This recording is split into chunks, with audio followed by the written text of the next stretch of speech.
a guy who is one of the, like I said, I'd call him a minute ago, probably our biggest free agent pickup this year. And I say that partially, very frank, because of dollars and cents. We paid him a lot more money than I thought he'd get on the open market here.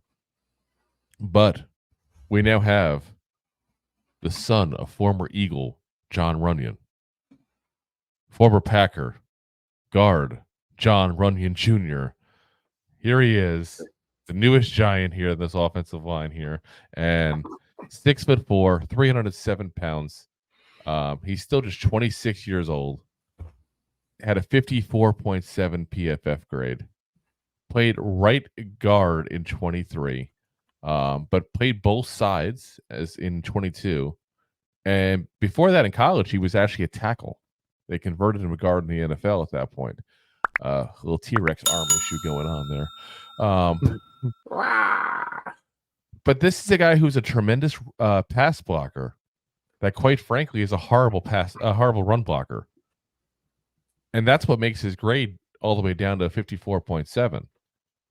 If you look at his run, his run plays, they're not good. If you look at his pass plays, they're really good.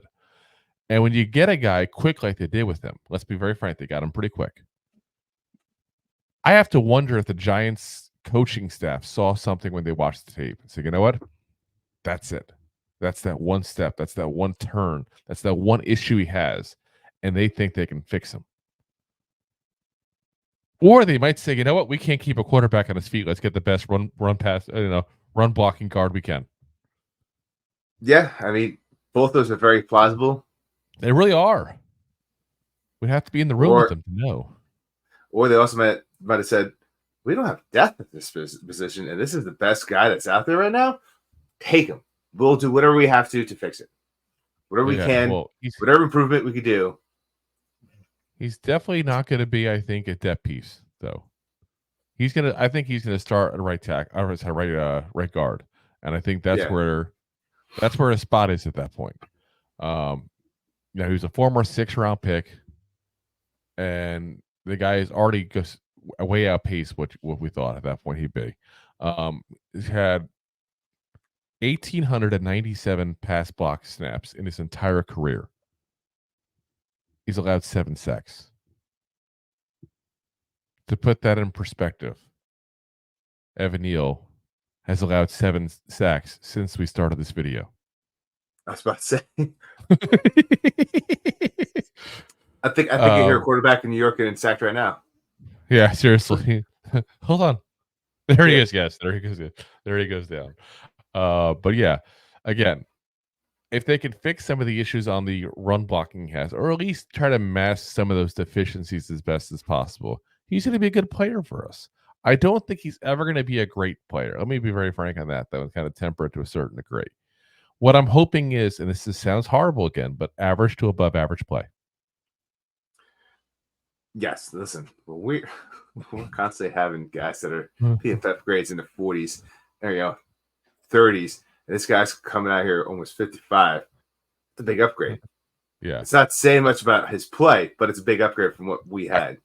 I will give everybody the fair warning. The lowest PFF grade we got is 26.1. So he's over double. That's pretty bad there. But yeah, like I said, Jon Runyan is going to be an interesting guy. I'm curious to see how this develops, because this is one of those things that if they can mask those deficiencies or improve his run blocking, it could be a very good deal for us.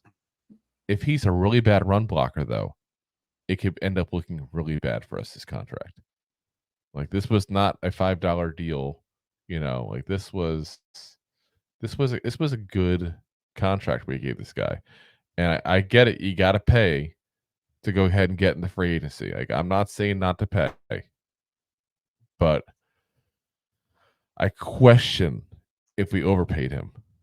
I really do. We gave it a 3-year deal at $21.7 million, guys. That's a decent amount of money. And actually, you know what? I'm taking it back here. 3 years, $30 million. 21 is his base salary. So you're basically paying him $10 million a year. And he's a crappy run blocker. It's a little scary.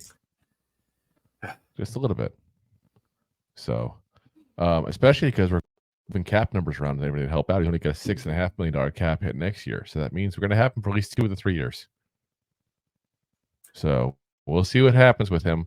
Hopefully, I'm over worrying because I'm not worried about him as a pass pro guy. It's the run block. It's 100% the run block that scares me. Thanks for listening to Two Giant Goofballs, a New York Giants podcast. We appreciate your support. Thanks so much.